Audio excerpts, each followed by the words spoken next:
ஆசிங்க பார்க்கலாம். மத்திய எழுதின சுவிசேஷம் 28வது அதிகாரத்தில் 20வது வசனத்தை வாசிங்க பார்க்கலாம். நான் உங்களுக்கு கட்டளையிட்ட யாவையும் அவர்கள் கைக்கொள்ளும்படி அவர்களுக்கு உபதேசம் பண்ணுங்கள். இதோ உலகத்தினுடைய முடிவு பரியந்தமும் சகல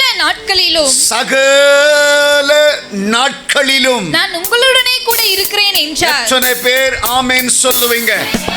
ஆண்டவர் சொல்றாரு, நான் உனக்கு சொன்னதை செய்யும் அளவும் இந்த உலகத்தினுடைய முடிவு பரியந்தமோ நான் உன்னோடு கூட தான் இருப்பேன். அல்லேலூயா. வசனம் சொல்லுது, மலைகள் விலகினாலும் பர்வதங்கள், சத்தமா சொல்ல மாட்டேன்றீங்களே, மலைகள் விலகினாலும் பர்வதங்கள் நிலை பெயர்ந்தாலும் என் கூட உடன்படிக்கை பண்ணி இருக்கிற என் தேவனாகிய கர்த்தர் என்னை விட்டு விலக மாட்டார், என்னை கைவிட மாட்டார். ஆமென், ஆமென், ஆமென். இந்த சரீரத்திற்குள்ள இந்த உசுறு ஒட்டிட்டு இருக்கிறதுக்குண்டான காரணம் என்ன தெரியுமா? அவர் என் கூட இருக்கிறதுனால மட்டும்தான். அவர் என் கூட இருக்கிறதுனால தான். அவர் மட்டும் இல்லைனாக்கா நம்மெல்லாம் எப்படி ஆயிருப்போன்றது நமக்கு தெரியாது. இந்த இடத்துல இத்தனை பேர் இருக்கிறீங்களே, இத்தனை பேருடைய சரித்திரத்தையும் நூல் இமையில என்னால் சொல்ல முடியும். யாருடைய வாழ்க்கையெல்லாம் எப்படி போயிருக்குன்றது. ஆமென் சொல்லுங்க பார்க்கலாம். அல்லேலூயா, அல்லேலூயா. அவருடைய கிருபையினால இன்றைக்கு நம்ம நிலைநிற்கிறோம். அவர் நம்ம கூட இருக்கிறதுனால. அல்லேலூயா, அல்லேலூயா, அல்லேலூயா. இன்றைக்கு இஸ்மவேல் என்கிற ஒரு சந்ததி உலகமெங்கும் பரவி இருக்கிறாங்க. அந்த சந்ததி அழியலை, அந்த சந்ததி வானளவியா வளர்ந்திருக்கிறது. அப்படின்னாக்கா அதுக்கு என்ன அர்த்தம்னாக்கா, கர்த்தர் அந்த சந்ததியோடு கூட இருந்தார், அந்த சந்ததியையும் ஆசீர்வதித்தார். அதுதான். இப்ப பக்கத்தில் இருக்கவங்க எல்லாம் கையப்படி சொல்லுங்க பார்க்கலாம். உங்க கூட யாரு இருக்காங்களோ இல்லையோ, ஆனா வாக்கு கொடுத்த தேவன் உங்க கூடவே இருக்கிறார். பயப்படாதீங்க. பக்கத்தில் முகம் பார்த்து சொன்னீங்களா? இன்னைக்கு நமக்கு எல்லாவற்றை கண்டாலும் நமக்குள்ள ஒரு பயம். ஒரு ஆமென் சொல்லுங்க பார்க்கலாம். எல்லாவற்றை பார்க்கிற போது ஒரு பயம். இந்த பாருங்க, உங்க பக்கத்தில் இருக்கிறவங்க நாளைக்கு இருப்பாங்களான்றது எனக்கு தெரியாது. உங்ககிட்ட கை கொடுத்து பேசுறவங்க நாளைக்கு உங்க கூட இருப்பாங்களான்றது எனக்கு தெரியாது. ஒரு ஆமென் சொல்லுங்க பார்க்கலாம். உன் கூட இருக்கிற உறவுகள் எல்லாம் நாளைக்கு இருக்குமான்றது தெரியாது. ஒரு ஆமென் சொல்லுங்க பார்க்கலாம்.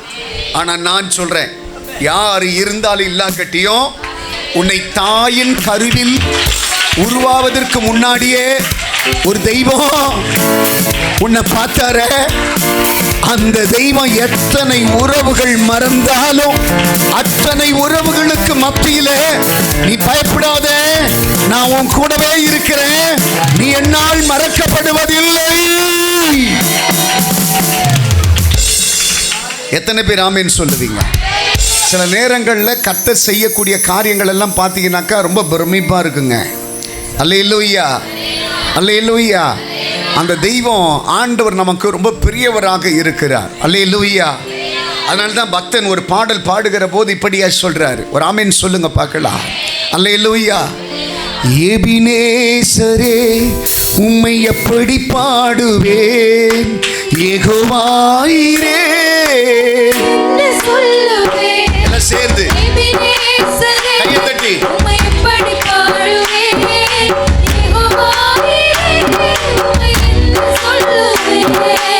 அன்னை போல அணைத்ததை நான் சொல்லவா, அன்னை போல சுமந்ததை, அன்னை போல அணைத்ததை நான் சொல்லவா, தந்தை போல சுமந்ததை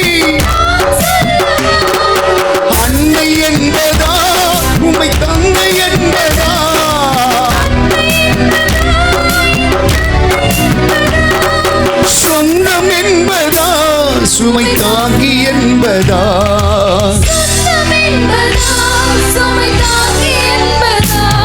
ஓ எபினேசரே உம்மை எப்படி பாடுவே சத்தமா கையை தட்டி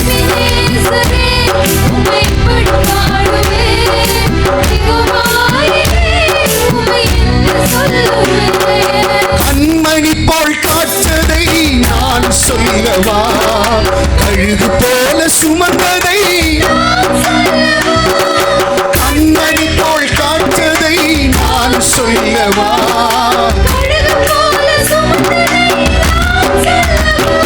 உன்னை நண்பன் என்பதா நல்ல உறவு என்பதா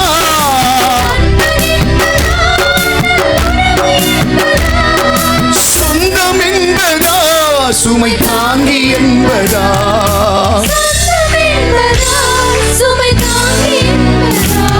என் எபினேசரே உம்மை எப்படி பாடுவே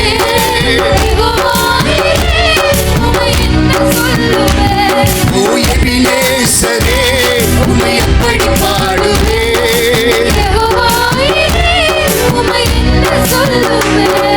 வியாதியிலே சுகம் தந்ததை நான் சொல்லவா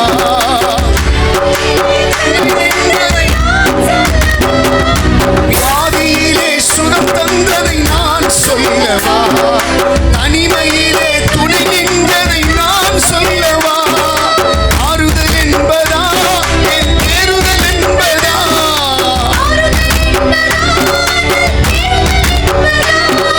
சொந்தம் என்பதா சுமை தாங்கி என்பதா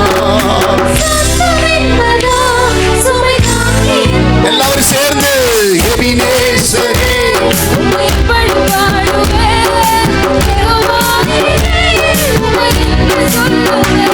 எங்கள் எபினேசரே உம்மை எப்படி பாடுவே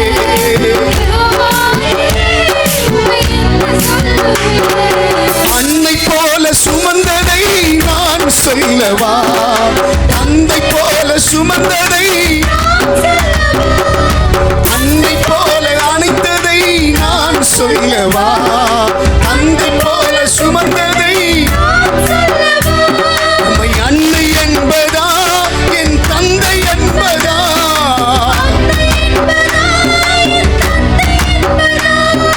சொந்தம் என்பதா சுமை தாங்கி என்பதா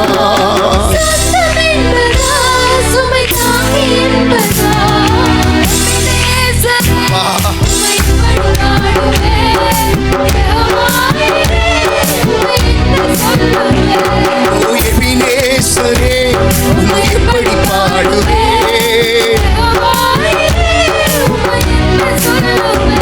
என் எபினேசரே உம்மை எப்படி பாடுவே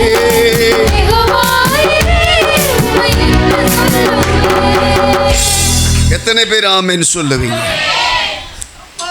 என்ன சொன்னாலும் அவர் சொன்ன நன்மைகளுக்கு ஈடாகவே ஆகாது அதனால தான் பக்தன் சொல்றாரு கனவிலும் மறவே நீ செய்த நன்மையை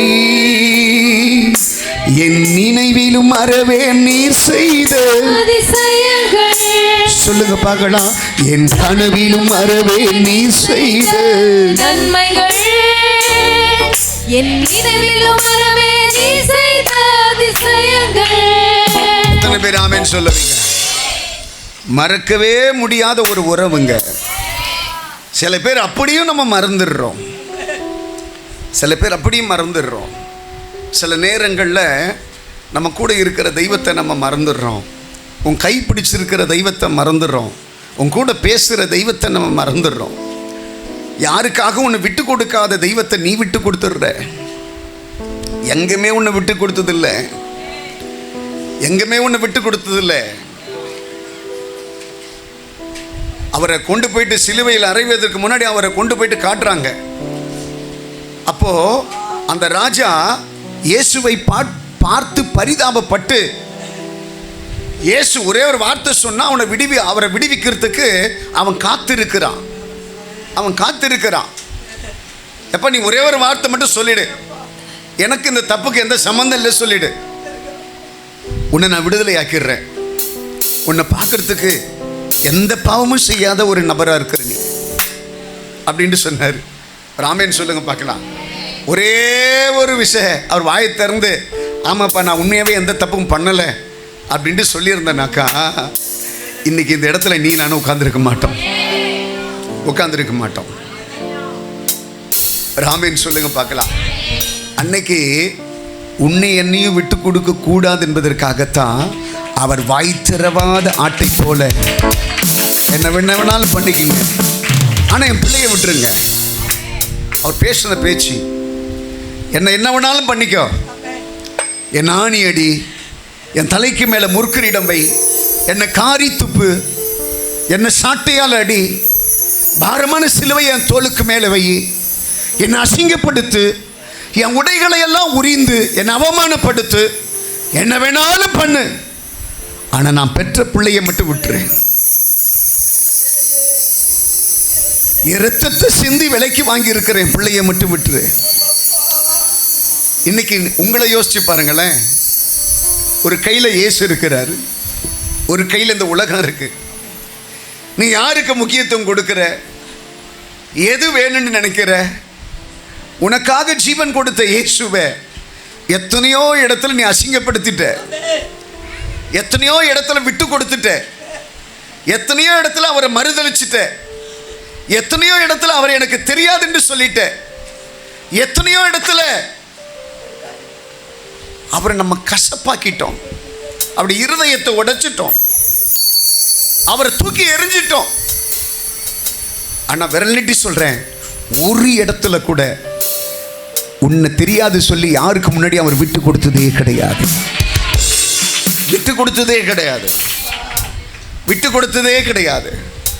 உனக்கு தீங்கு வருகிற போதெல்லாம் அப்படி சிறகை உனக்காக விரித்து அந்த சிறகிற்குள்ளே உன்னை பத்திரமாய் பாதுகாக்கக்கூடிய உறவு தான். அந்த கோழியை பார்த்தீங்கன்னா தெரியும், அந்த தாய் கோழியை பார்த்தீங்கன்னா தெரியும். அந்த பருந்தோட சத்தமோ ஏதாவது ஒரு வித்தியாசமோ தெரிஞ்சதுனாக்கா அது அப்படியே சிலிர்த்து கொள்ளுமா. சிலிர்த்து கொண்டு தன்னுடைய சிறகை அப்படி அப்படி அப்படி விரிச்சிட்டு ஒரு சத்தம் கொடுக்கும், ஒரு சத்தம் கொடுக்கும். அந்த சத்தம் கொடுத்துருச்சுனாக்கா உடனே அந்த குஞ்சுகள் என்ன பண்ணுமா, கட கட கட கடன்னு ஓடி வந்து அதுக்குள்ளே ஒழிஞ்சிக்கும். எவ்வளோ பிரச்சனை இருந்தாலும் அது தாங்கிக்கும்.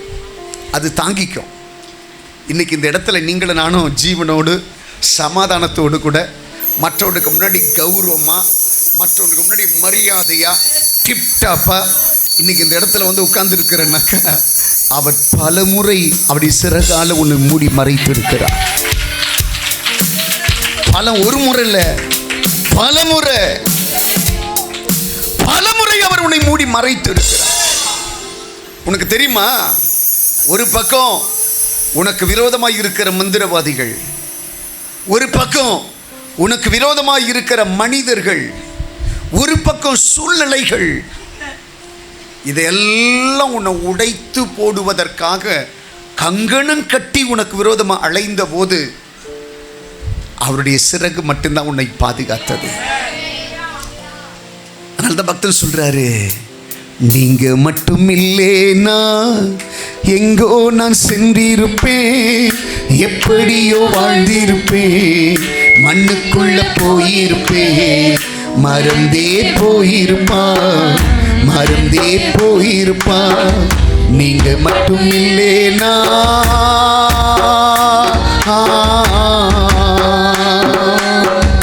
எத்தனை பேர் ஆமென் சொல்லுவீங்க? எவ்வளோ அழகாக சொல்கிறார் பாருங்க. அந்த இயேசு என்கிற ஒரு வார்த்தை இல்லைனாக்கா நம்ம வாழ்க்கையில் எல்லாம் முடிஞ்சு போச்சு, எல்லாமே முடிஞ்சு போச்சு. ஒரு ஆமென் சொல்லுங்க பார்க்கலாம். அல்லேலூயா, அல்லேலூயா, அல்லேலூயா, அல்லேலூயா. நேற்றுக்கு அந்த பிறந்தநாள் அன்னைக்கு ஒரு கதை சொன்னேன். கதையில் ஒரு நடந்த ஒரு சம்பவத்தை சொன்னேன். அது எத்தனை பேருக்கு புரிஞ்சிச்சுன்றது எனக்கு தெரியல. அதனால் திரும்பவும் நான் சொல்லும்படி நான் ஏவப்பட்டிருக்கிறேன். ஒரு ஆமென் சொல்லுங்க பார்க்கலாம். அந்த கதை நிறைய பேருக்கு, அந்த சம்பவம் நிறைய பேருக்கு பிரயோஜனமாக இருக்குன்ட்டு நான் நினைக்கிறேன். ஒரு ஆமென் சொல்லுங்க பார்க்கலாம். இன்னும் நிறைய பேருக்கு இயேசு யார், உன் கூட இருக்கிற தெய்வத்தினுடைய வலிமை என்ன, அந்த தெய்வத்தால் எதை செய்ய முடியும், அந்த தெய்வம் என் கூட இருந்தனாக்கா என் வாழ்க்கை எப்படி இருக்கும், நிறைய பேருக்கு புரிஞ்சிக்கவும் முடியல, நிறைய பேரால் அனுபவிக்க முடியல. ஒரு ஆமேன் சொல்லுங்க பார்க்கலாம். ஆனால் நான் சொல்கிறேங்க, இயேசு என்கிற ஒரு என் வாழ்க்கையில் இல்லைனாக்கா நான் குப்பை தொட்டியாக போயிருப்பேன், ஒரு யூஸ்லெஸ்ஸாக போயிருப்பேன், வெறுமையாக போயிருப்பேன். இன்றைக்கி இயேசுவுக்காக வைராக்கியமாக ஓடுறேன், வைராக்கியமாக வாழ்ந்துட்டு இருக்கிறேனாக்கா அவர் எனக்கு கொடுத்துருக்கிற இந்த பிச்சை, அவர் கொடுத்த வாழ்க்கை, இது அவர் கொடுத்த வாழ்க்கை. இன்றைக்கி அதனால தான் இன்றைக்கி இந்த அளவுக்கு நிற்பதற்கு கர்த்தர் எனக்கு கிருபை செய்திருக்கிறார். ராமேன்னு சொல்லுங்க பார்க்கலாம். நைட்டு ஒரு 11 மணி அளவில் ஒரு பணக்கார மனுஷன், செல்வந்தன், கோடீஸ்வரன் பீச்சில் உட்கார்ந்துட்டு இருக்கிறார். ஆள் நடமாட்டெல்லாம் குறையிறதுக்காக வெயிட் பண்ணிட்டு இருக்கிறார். போலீஸ் வந்து எல்லாரையும் போங்க போங்க போங்கன்னு துரத்துறாங்க. போலீஸ் துரத்திட்டு போன உடனே இந்த மனுஷன் கடலில் விழுந்து மரிப்பதற்காக கடலுக்குள்ளே இறங்குறார். இறங்கின உடனே திரும்பவும் போலீஸ் இந்த மனுஷன் விபரீதமான ஒரு காரியத்தை செய்கிறார் சொல்லிட்டு திரும்பி போலீஸ் வராங்க. போலீஸ் வந்து இந்த மரிக்கக்கூடிய இந்த மனுஷனை கடலுக்குள்ளே இறங்கி காப்பாற்றி கரைக்கு கொண்டு வந்துட்டாங்க. கொண்டு வந்துட்டு அந்த மனுஷனை பார்த்தனாக்கா கையில் பெரிய பேஸ்லைட்டு, கழுத்தில் தாம்பு கயிறு மாதிரி ஒரு செயின், மொட்டை அளவுக்கு ஒரு மோதிரம், பெரிய பணக்காரர் மாதிரி ஒரு தோரணை. அவரை பார்த்து கேட்குறாரு, ஏங்க இவ்வளோ நல்லா இருக்கிறீங்க, எதுக்குங்க சாக போகிறீங்க அப்படின்ட்டு கேட்குறாங்க. ஏன் சாக போகிறீங்கன்ட்டு கேட்குறாங்க. உடனே அந்த மனுஷன் சொல்கிறாரு, சாகணுன்றது எனக்கு விருப்பம் இல்லை, ஆனால் எனக்கு வாழ பிடிக்கல, நான் சாக போகிறேன் அப்படின்ட்டு சொன்னாராம். அப்போ அவர் பொறுமையை நிறுத்தி ஏன் சாகணும் அப்படின்ட்டு கேட்டபோது அவர் சொன்னாராம், கரையில் ஃப்ரண்ட்டில் என்னுடைய கார் நான் நிறுத்திட்டு வந்திருக்கிறேன், அந்த காருடைய விலை 80 லட்சம் ரூபாய்க்கு மேலே போகும், அது ஒரு BMW காரு. சொல்லிட்டு சொல்கிறாராம், இன்னும் அது போல் எனக்கு 4 காருக்கு மேலே இருக்குது. ராமன் சொல்லுங்க பார்க்கலாம். எனக்கு நிறைய வேலையாட்கள் இருக்கிறாங்க, கோடிக்கணக்கில் வீடு, பல வீடு, எனக்கு நிறைய வீடு இருக்குது. ராமன் சொல்லுங்க பார்க்கலாம். நிறைய வேலையாட்கள் இருக்கிறாங்க, நிறைய லாரி, அந்த மாதிரி நிறைய தொழில் செய்வதற்குண்டான காரியம்லாம் என்கிட்ட இருக்குது. எல்லாம் இருந்தும் கூட கல்யாணமாகி எனக்கு ஒரு 7 வருஷம் ஆகுது, எனக்கு ஒரு பிள்ளை இல்லை, லட்சக்கணக்கான பணம்லாம் நான் செலவு பண்ணிட்டேன், லட்சக்கணக்கான பணம், நான் சாப்பிடாத மருந்தே இல்லை, என் மனைவி சாப்பிடாத மருந்தே இல்லை. இன்றைக்கி என் மனைவி அவ்வளோ பெரிய வீட்டை விட்டு வெளியில் வரமாட்டேன்றாங்க, யாரையும் பார்க்க பிடிக்கலைன்றாங்க, யாருடைய முகத்தை பார்க்க பிடிக்கலைன்றாங்க, சாப்பிட மாட்டேன்றாங்க, யார்கிட்டையும் பேச மாட்டேன்றாங்க. என் வாழ்க்கையே இருண்டு போனது போல இருக்குது. என்னை சுற்றி இவ்வளோ காரியம் இருந்தால் கூட எனக்கு அது சந்தோஷம் கொடுக்கல. என் மனைவி என்னால் ஆறுதல் படுத்த முடியல. என் நம்பிக்கை, என் மனைவிக்குடைய வார்த்தை, என் மனைவிக்கு என்னால் நம்பிக்கை கொடுக்க முடியல. அடுத்தது நடக்குன்ட்டு என்னால் சொல்ல முடியல. எத்தனையோ கோவில், எத்தனையோ திருத்தலங்களுக்கெல்லாம் நான் போயிட்டு வந்துட்டேன், ஒரு பலனும் இல்லை. இப்படி ஒரு வாழ்க்கை எனக்கு வேண்டாம் என்று சொல்லி தான் நான் சாகிறதுக்காக போனேன் அப்படின்ட்டு சொல்லிட்டு இருக்கிற போதே அந்த போலீஸ்கார் அந்த மனுஷனை பார்த்து சொன்னாரா, பயப்படாதீங்க, நான் ஒரு டாக்டர் உங்களுக்கு அறிமுகப்படுத்துகிறேன். அந்த டாக்டர் கைராசிக்காரரு. அந்த டாக்டர்கிட்ட போனவங்க இது வரைக்கும் ஃபெயிலியர் ஆனதே கிடையாது. அந்த டாக்டர்கிட்ட போன உடனே மனம் விட்டு பேசுங்க, உங்கள் பிரச்சனைகளுக்கு ஏற்றாற் போல அவர் நல்ல தீர்வு கொடுப்பார். அப்படி சொல்லிட்டே இருக்கிற போது இவருக்குள்ள நிறைய கேள்வி, நான் பார்க்காத ஒருத்தராக இருப்பாரா, கண்டிப்பாக என் பிரச்சனைக்கு ஒரு தீர்வு கிடைக்குமா, இப்படிப்பட்ட எண்ணங்கள்லாம் வருகிற போது அதற்குண்டான ஆன்சர் அந்த போலீஸ்காரர் கொடுத்துட்டே இருக்கிறார். கொடுத்துட்டு கடைசியில் தன்னுடைய அரைப்பையில் இருந்த ஒரு ட்ராக்ஸ் எடுத்து அவர் கையில் கொடுக்குறார். கொடுத்துட்டு இதுதான் அவருடைய விலாசம் என்று சொல்லி கொடுக்குறார். ஒரு ஆமென் சொல்லுங்க பார்க்கலாம். அந்த ட்ராக்ஸை திருப்பி பிடிச்சி படித்தனாக்கா இயேசு அற்புதம் செய்கிறவர் என்கிற மேலே ஒரு வரி எழுதப்பட்டிருந்தது. அவர் இதை பார்த்துட்டு சிரிக்கிறாரு. நாங்கள் ஒரு பெரிய டாக்டரை யாரையாவது அறிமுகப்படுத்துன்ட்டு பார்த்தீங்கன்னாக்கா நீங்கள் இவரை அறிமுகப்படுத்துறீங்கன்னாரா. அப்போது அவர் போலீஸ்கார் சொன்னாரா, நீங்கள் தான் எல்லா டாக்டரும் பார்த்து மனம் வெறுத்து போயிட்டீங்களே, இவர் நான் சொல்லக்கூடியவரை நீங்கள் இது வரைக்கும் பார்த்துருக்க மாட்டீங்க, அவர்கிட்ட பாருங்கள், அவர்கிட்ட போங்க, மனம் விட்டு பேசுங்க அப்படின்ட்டு சொல்லிட்டு அந்த இடத்துலையே அந்த சகோதரனுக்காக கண்ணீர் வடித்து ஜெபித்தாராம். கண்ணீர் வடித்து ஜெபம் பண்ணிட்டு அந்த சகோதரனை பார்த்து சொன்னாராம், சமாதானத்தோடு கொடுப்போம். யார் சொன்ன தெரியுமா? ஒரு போலீஸ்காரர். ஒரு ஆமென் சொல்லுங்க பார்க்கலாம்.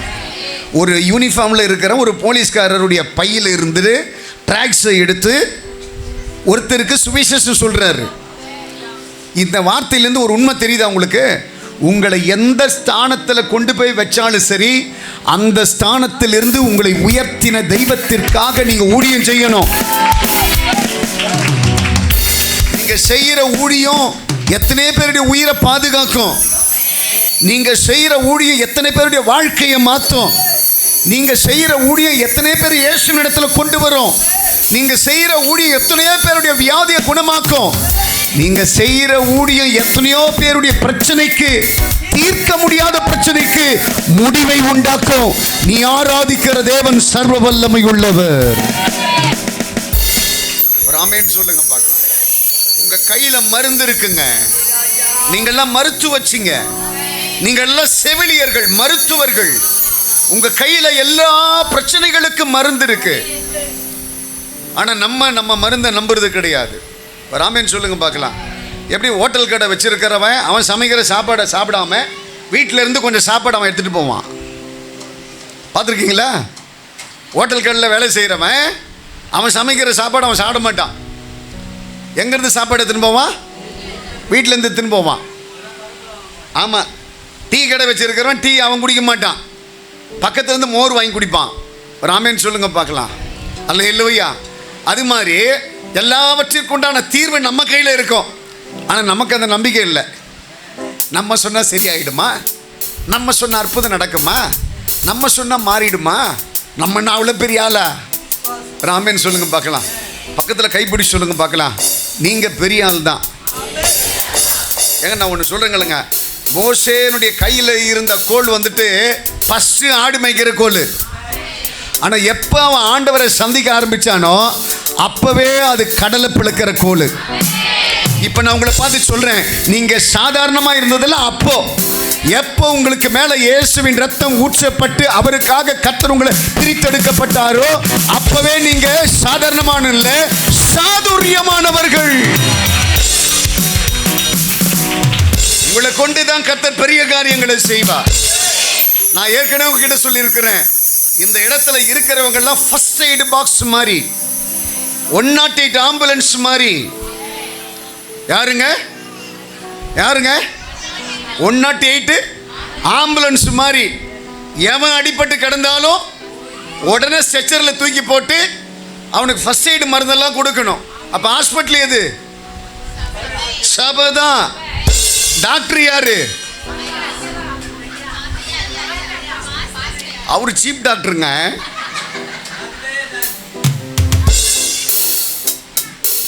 ராமன் சொல்லுங்க பார்க்கலாம். அல்லேலூயா. அவர் சீப்பா, அவர் சீக்கிரம் வரமாட்டார். நம்ம எல்லாத்தையும் பார்த்து ஒழுங்கு பண்ணிக்கிறோம், அவர் எல்லாத்தையும் கரெக்ட் பண்ணுவார். ராமன் சொல்லுங்க பார்க்கலாம். அல்லேலூயா, அல்லேலூயா. அப்போ எல்லாருக்கும் இதை பாருங்க, நான் டாக்டராகவே இருந்தாலும் ஒருத்தருக்காக ஜெபிக்கிறவனாக இருந்தாலும் இன்சிடென்ட் நடக்கிற இடத்துல என்னால் போக முடியாது. அந்த இடத்துல இருக்கிறவங்க நீங்கள் தான். எந்த இடத்துல பார்த்தாலும் என் கடவுளால் முடியாது ஒன்றுமே கிடையாதுங்க. உடனே அவருக்கு மேலே போய் கையை வச்சு ஜெபம் பண்ணு. யாரும் ஒன்று கேட்க மாட்டாங்க. கையை வச்சு ஜெபம் பண்ணு. இயேசுவின் நாமத்தினால இந்த காயம் ஆறட்டும், இந்த சாத்தான் ஓடட்டும், இந்த பேய் நடுங்கட்டும், இந்த ஆவி ஓடட்டும். ஜெபம் பண்ணு. உன் கீர்த்தி பெருசாவது இல்லையா பாரு. ஒரு ஆமேன்னு சொல்லுங்க பார்க்கலாம். நீ அவன் வாழ்கிற நாளெல்லாம் உன்னை மறக்க மாட்டான். நீ கருப்பா சிவப்பா நெட்டையா குட்டையா எப்படி இருக்குன்னா அவனுக்கு தெரியாது. அவன் போகிற இடத்துலலாம் சாட்சி சொல்லுவான். கடவுள் மாதிரி ஒருத்தர் வந்தாங்க, என் தலைக்கு மேலே கையை வச்சாங்க, எல்லாம் என்ன அப்படியே பார்த்துட்டு இருந்தாங்க. ஆனால் அவங்க மட்டும் வந்து கையை வச்சு ஜெபம் பண்ணாங்க. இன்னைக்கு நான் உயிரோடு கூட இருக்கிறேன். உயிருள்ள நாளெல்லாம் உம்மை பாடுவேன், நான் வாழ்கின்ற நாளெல்லாம் உமக்கை ஓடுவேன். என் உயிருள்ள நாளெல்லாம் உம்மை உயர்த்துவேன். நான் வாழ்கின்ற நாளெல்லாம் உமக்கை ஓடுவே. இயேசுராஜனே உம் திவ்ய கிருபையே பட்டு போன எந்தன் வாழ்வை செழிக்க வைத்ததே. இயேசுராஜனே உம் திவ்ய கிருபையே பட்டு போன எந்தன் வாழ்வை செழிக்க வைத்ததே. அப்படி அந்த போலீஸ்காரர் ட்ராக்ஸ் எடுத்து கொடுத்து ஒரு ஆத்துமாவை ஆதாயப்படுத்தி சமாதானப்படுத்தினார். இந்த மனுஷன் வீட்டுக்கு போன உடனே அவங்க மனைவி இவரை பார்த்து ஓன்னு அழுகுறாங்க. எங்கே போனீங்க? ஃபோன்லாம் சுவிட்ச் ஆஃப் ஆகிருந்தது. இவ்வளோ நேரம் நீங்கள் எங்கேயும் போக மாட்டீங்களே. எனக்கு இந்த உலகத்தில் நீங்கள் மட்டும்தான் இருக்கிறீங்க. நான் உடஞ்சி போயிட்டேன். பல வார்த்தைகளை பேசின உடனே கணவன் அழ, மனைவி அழ, 2 பேரும் கட்டி பிடிச்சி அழ ஆரம்பிச்சாங்களாம். அப்போ கணவன் மனைவியை பார்த்து சொன்னார், உன்னை டெய்லியும் இதே நிலையில் பார்க்குறதுக்கு என்னால் முடியாததுனால நான் செத்துடலாம் சொல்லி முடிவு பண்ணி இந்த மாதிரி ஒரு இடத்துக்கு போனேன். அந்த இடத்துல ஒரு டாக்டர் பார்த்தேன். எந்த டாக்டருங்க? யாருங்க அவரு? சொன்னபோது அவருடைய பாக்கெட்டில் இருந்த அந்த ட்ராக்ஸ் எடுத்து அந்த அம்மாவுக்கும் காமிச்சாரு. இயேசு அற்புதம் செய்கிறவர். ஒரு வார்த்தை மின்சாரம் மாதிரி அவர்களுக்குள்ள பாய ஆரம்பிச்சு. இயேசு அற்புதம் செய்கிறவர். அது வரையிலும் வற்றி போயிருந்த அப்படி நம்பிக்கையெல்லாம் கண்ணிமைக்கக்கூடிய நேரத்திலேயே அவர்களுக்குள்ள ஏற்படுத்தி எழ ஆரம்பித்தது. அலமையா எழ ஆரம்பிச்சிச்சு. ஆமென் சொல்லுங்க பார்க்கலாம். கணவன் மனைவி 2 பேரும் முழங்காலில் நின்று ஜெபம் பண்ணாங்க. அவங்களுக்கு தெரிந்த பாஷையில் ஒரு 3 நிமிஷம் ஜெபம் பண்ணாங்க. காலையில் எழும்பி கணவன் தூங்குறதுக்கு நேரம் ஆயிடுச்சுல்ல, அதனால் அவர் எழும்பலை. மனைவி மட்டும் எழும்பி கடகடன்னு குளிச்சு காஃபிலாம் போட்டு சந்தோஷமாக சிரிச்ச முகத்தோடு கொண்டு வந்து கணவனுக்கு காஃபி டம்ளரை கொடுக்குறாங்க. கணவன் மனைவியை பார்த்துட்டு ரொம்ப நாளுக்கு பிறகு என் மனைவியினுடைய முகத்தில் இவ்வளோ பெரிய சந்தோஷமா அப்படின்ட்டு சொல்லிட்டு அந்த சந்தோஷத்தோடு கூட பார்க்க ஆரம்பிக்கிறாங்க. கணவன் விசித்திரமாக கேட்குற, ஏம்மா இவ்வளோ சந்தோஷமாக இருக்கிற இன்னைக்கு அப்படின்னு கேட்குறாங்க. மனைவி சொல்கிறாங்க, என்ன தெரியலங்க, திடீர்னு எனக்குள்ள ஒரு பெரிய வித்தியாசம், எனக்குள்ள ஒரு பெரிய டிஃப்ரெண்ட்டு, எனக்கு ஏதோ நடக்கிற மாதிரி இருக்குது அப்படின்ட்டு சொல்லி சந்தோஷப்பட ஆரம்பித்தார்கள். அருகாமல் இருக்கிற ஒரு சபைக்கு அவங்க 2 பேரும் போக ஆரம்பித்தாங்க. நாட்கள் போனது.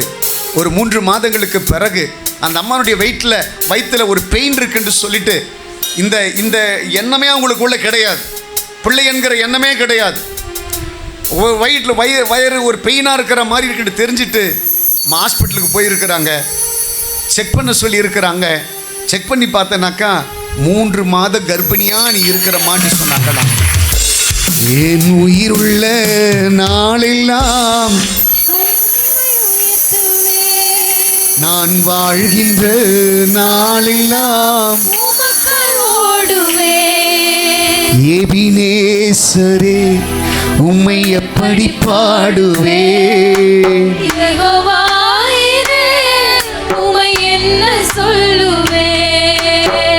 எப்படிங்க மறக்க முடியும்? அந்த மனுஷன் சந்திக்கப்படுறதுக்கு அது ஒரு அற்புதம். யோசிச்சு பாருங்க பார்க்கலாம். இந்த இடத்துல உட்கார்ந்துட்டு இருக்கிற உனக்கு எனக்கு ஒரு திருப்பு முனை வரல, உனக்கு எனக்கு ஒரு மாற்றம் வரல, உனக்கு எனக்கு ஒரு அற்புதம் நடக்கல, உனக்கு எனக்கு ஒரு அதிசயம் நடக்கல. உன் வாழ்க்கையில என் வாழ்க்கையில நான் ஓடிட்டு இருந்த பாதை மாறல, என் வாழ்க்கையில ஒரு மாற்றம் வரல, என் மரம் ஒரு துளிர்க்கல, இன்னைக்கு மற்றவர்களுக்கு என்ன ஆசீர்வாதமா கர்த்தர் வைக்கல. அற்புதம் செய்த பிறகு கூட நான் இன்னைக்கு எப்படி வாழ்ந்துட்டு இருக்கிறேன்? நான் எப்படி வாழ்ந்துட்டு இருக்கிறேன்? நான் எப்படி வாழ்ந்துட்டு இருக்கிறேன்? அப்பாவை மறந்துட்டு வாழ்ந்துட்டு இருக்கிறேனே, அவர் என் கூட இருக்கிறத நினைக்கிற மறந்துட்டனே. எத்தனை பேர் ஆமேன்னு சொல்லுவீங்க? இன்னைக்கு பக்தி உள்ள ஒரு பிள்ளையா அந்த பிள்ளைய வளர்த்து இருக்கிறாங்க. ஒரு பிள்ளை தான் ஏதோ பாரம்பரிய கிறிஸ்தவர்களை போல அவர்கள் அந்த பிள்ளைய அவ்வளவு பயபக்தி, அவ்வளவு குவைட்டா, அவ்வளவு நீட்டா வளர்க்குறாங்க. இன்னைக்கு நிறைய கிறிஸ்தவர்களுக்கு பிள்ளைகளை வளர்க்க தெரியல, பிள்ளைகளை வளர்க்க தெரியல. கடவுள் ஒரு அற்புதம் செஞ்சிட்டான்னாக்கா கடவுளே தேவையில்லை அப்படி நினைக்கிறீங்க. ஆண்டவர் சொல்றாரு, இந்த உலகத்துல நீ பிரயாணம் பண்ற ஒவ்வொரு நிமிஷமும் கர்த்தர் உனக்கு தேவை. அவர் இல்லாம ஒரு நாள் ஒரு நொடி கூட உன் வாழ்க்கையில இருக்கக்கூடாது. அப்படிப்பட்ட ஒரு உறவை நீ வளர்த்துக்கணுமா? ராமேன் சொல்லுங்க பார்க்கலாம். அதனால்தான் அந்த வசனத்துல வாசிக்கிறோம், உலகத்தினுடைய முடிவு பரியந்தமும் சகல நாட்களிலும் நான் உங்களுடனே இருக்கிறேன் என்று சொல்லி கர்த்தர் சொல்லுகிறார். எத்தனை பேர் ஆமென் சொல்லுவீங்க? அல்லேலூயா, அல்லேலூயா. ஆண்டவர் தேவ பிள்ளைகளுக்கு கர்த்தர் நல்லவராய் இருக்கிறார். வேதாகமத்துல தாவீது என்கிற ஒரு மனுஷன் இருந்தான். அந்த மனுஷன் தகப்பனாலே புறக்கணிக்கப்பட்டு, தாயாலே மறைக்கப்பட்டு, சகோதரர்களாலே வெறுக்கப்பட்டு, சுற்றி இருக்கிற உறவுகளாலே குத்தப்பட்டு, உடைக்கப்பட்டு, அவன் காடுகளிலே தனக்கு கொடுக்கப்பட்டிருக்கிற மந்தையை அவன் மேய்த்து கொண்டிருந்தானா. அவனுக்கு சாப்பிடுறதுக்கு நல்ல சாப்பாடு இல்லை, உடுக்கிறதுக்கு நல்ல உடை இல்லை. அடுத்தது அவனுடைய வாழ்க்கை எப்படி மாறுன்று சொல்லி அவனுக்கு தெரியல. எல்லாம் அவனை சுற்றி பிளாங்கா இருக்கு. அவனை உண்மையா நேசிக்கிறதுக்கு ஆள் இல்லை.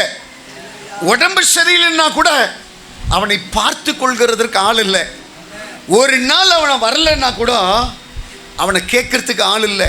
ஒரு ஆமேன் சொல்லுங்க பார்க்கலாம். அவன் ஒரு நாள் சோர்வா வந்தானாக்கா, ஏண்டா இப்படி இருக்கான்ட்டு கேட்க மாட்டேன்றாங்க. உன்னை நம்பி கொடுத்த ஆடு எங்கடான்ட்டு கேட்குறாங்க. ராமன் சொல்லுங்க பார்க்கலாம். மன உடைஞ்சி போயிட்டான். பலமுறை ஆண்டவர்கிட்ட புலம்புறான். கடைசி வரலாம் இப்படித்தான் வாழணுமா? இதுதான் என்னுடைய வாழ்க்கையா? இதுதான் என்னுடைய நோக்கமா? இதுதான் நான் என்னுடைய சூழ்நிலையா அப்படின்ட்டு கடவுள்கிட்ட அவன் கேட்குறான். ராமன் சொல்லுங்க பார்க்கலாம். கடவுள் சொல்றாரு, இதற்காக நான் உன்னை பாதுகாக்கல, இதற்காக உன்னை நான் நடத்திட்டு வரல. ஒரு ஆமென் சொல்லுங்க பார்க்கலாம். உனக்கு நான் பெரிய காரியங்களை செய்வேன். ஆடு மேய்ச்சிட்டு இருந்தவனே சுத்தி இருக்கிற ஜனங்களுக்கு முன்னாடி, ஏளனமாய் பார்த்த தகப்பனுக்கு முன்னாடி, தூக்கி எறிந்த உறவுகளுக்கு முன்னாடி நீ உதவ மாட்டேன்னு சொன்னு ஜனங்களுக்கு, சகோதரர்களுக்கு முன்பாக அவனுக்கு ஒரு அரியணையை ஏற்படுத்தி, அந்த அரியணைக்கு மேலே அவனை அமர செய்து, ராஜாக்களை அபிஷேகம் பண்ணுகிற தைல குப்பியை கொண்டு தாவீதை கர்த்தர் அபிஷேகம் பண்ணினார். எத்தனை பேர் கையை தட்டி, எத்தனை பேர் கையை தட்டி, கையை தட்டி ரக்கா லீஷித்தானியா. வேதம் சொல்லுகிறது, நெடுநாட்களாய் நீ காத்திருந்தது உன் இருதயத்தை இளைக்க பண்ணி இருக்கும். ஆனால் நீ விரும்பினது வரும்போதோ அது ஔஷதம் போல சந்தோஷப்படுத்தும். பக்கத்தில் இருக்க கைப்பிடிச்சு சொல்லுங்க, நான் சொல்ற மாதிரியே சொல்லுங்க. ரொம்ப நாளா நீங்க போராடிட்டு இருக்கிறீங்க. ரொம்ப நாளா ஒரு முடிவை நோக்கி ஓடிட்டு இருக்கிறீங்க. ரொம்ப நாளா ஒரு ஆசீர்வாதத்தை எதிர்பார்த்துட்டு இருக்கிறீங்க. ரொம்ப நாளா போராடுறதுக்கு பலன் இல்லாமையே தள்ளாடிட்டு இருக்கிறீங்க. கர்த்தர் சொல்றாரு, உங்களுக்கு ஒரு முடிவு உண்டு. அந்த முடிவு உங்களுக்கு ஆசீர்வாதமானதாக இருக்கும்படி உன் கூட இருக்கிற தேவன் அதை நன்மையாக மாற்றிக் கொண்டிருக்கிறார். கையை தட்டி எத்தனை பேர் ஆமென் சொல்லி நம்பிக்கையோடு கூட, நம்பிக்கையோடு கூட, நம்பிக்கையோடு கூட கையை தட்டி. உன் துக்க நாட்கள் முடிந்து போகிறது, உன் தரித்திரம் முடிந்து போகிறது, உன் பெருமை முடிந்து போகிறது, உன் மனோந்திரம் என் வாழ்க்கை அவ்வளவுதான் முடிந்து போகிறது, என் வியாதி முடிந்து போகிறது, என் கலக்கம் முடிந்து போது. Finish. எல்லாவற்றிற்கும் ஒரு முடிவு, எல்லாவற்றிற்கும் முடிவு. தாவீதுக்கு ஒரு முடிவு இருந்ததுனாக்க எனக்கு ஒரு முடிவு இருக்குதுயா. தாவீதோடு கூட இருந்த தேவன் எல்லாவற்றையும் மாறு பண்ணினார். என் கூட இருக்கிற தேவன் எல்லாவற்றையும் மாறு பண்ண போகிறார், எல்லாவற்றையும் மாற பண்ண போகிறார். சகோதரர்கள் கையை தட்டி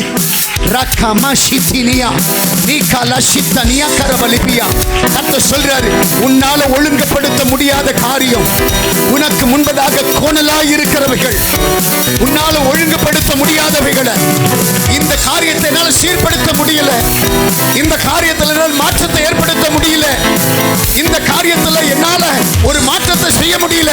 கர்த்தர் சொல்றார், நான் செய்கிறேன், நான் செய்கிறேன், நான் செய்கிறேன். உன் கூட இருக்கிற தெய்வம் நான் செய்கிறேன்.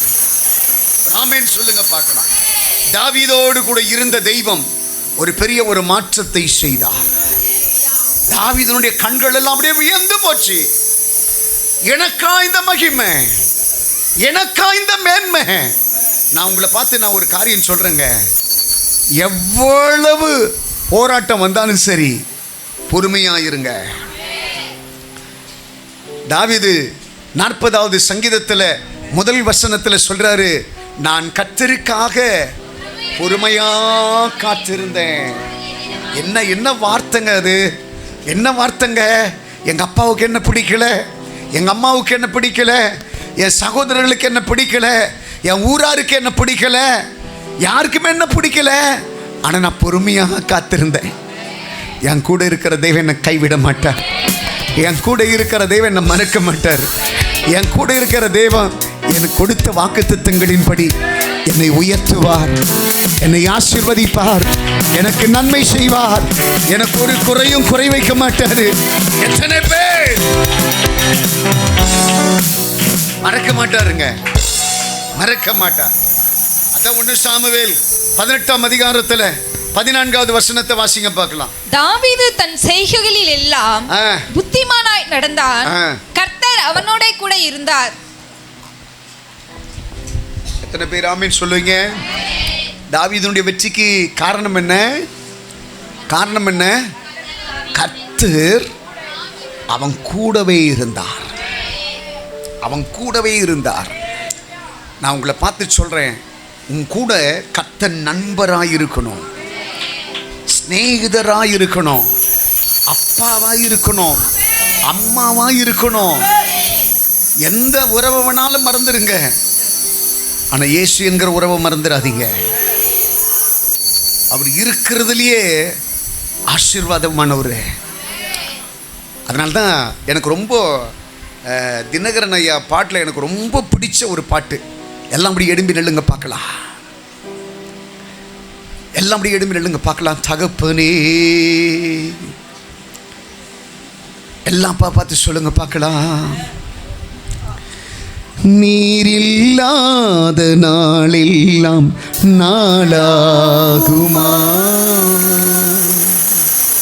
நீரில்லாத வாழ்வெல்லாம் சத்தமா சொல்லுங்க பார்க்கலாம். நீரில்லாத நாளெல்லாம் நாளாகுமா, நீரில்லாத வாழ்வெல்லாம் வாழ்வாகுமா. நீரில் ஊற்றே நீயாவாய், உண்மையின் வழியே நீயாவாய். சத்தமா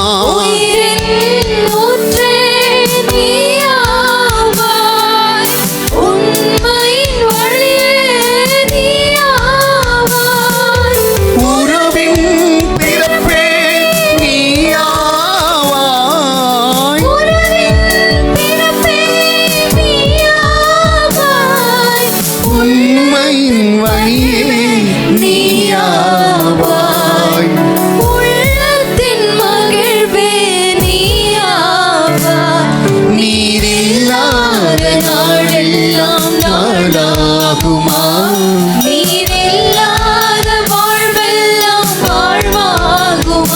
சேர்ந்து ஆண்டவரே, இந்த உலகத்தில் நான் வாழ்ற ஒவ்வொரு நிமிடமும் நீர் என் கூட இருக்கணும். நீர் என்ன நடத்தணும். நீர் எனக்கு ஆசீர்வாதமா இருக்கணும். நீங்க இல்லாம ஒரு நிமிஷம் கூட என்னால் இருக்க முடியாது.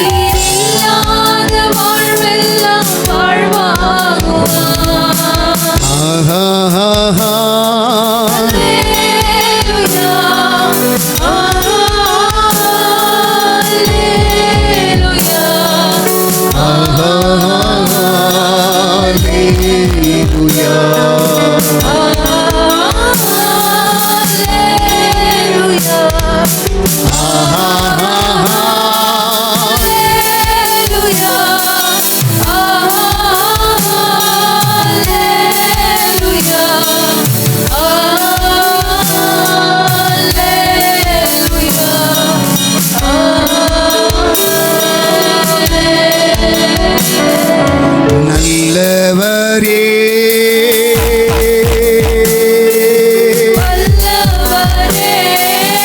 சத்தமா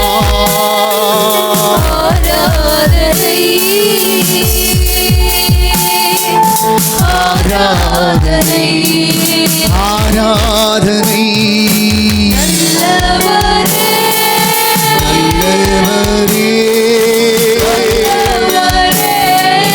வல்லவரே ஆராதனை ஆராதனை வல்லவரே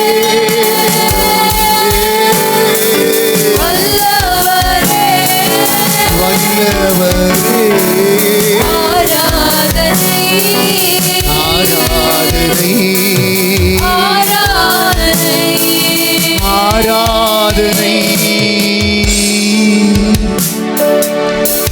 எத்தனை பேர் ஆமென் சொல்லுங்க. எல்லாம் அப்படியே கரங்களை உயர்த்து. எல்லாம் வெளியில இருக்கிறவங்க, மேலே இருக்கிறவங்க எல்லாம் எல்லாரும் கையை உயர்த்துங்க. எல்லாம் அப்பா கிட்ட ஒரே ஒரு வார்த்தை சொல்லுங்க, நீங்க எனக்கு வேணும்பா.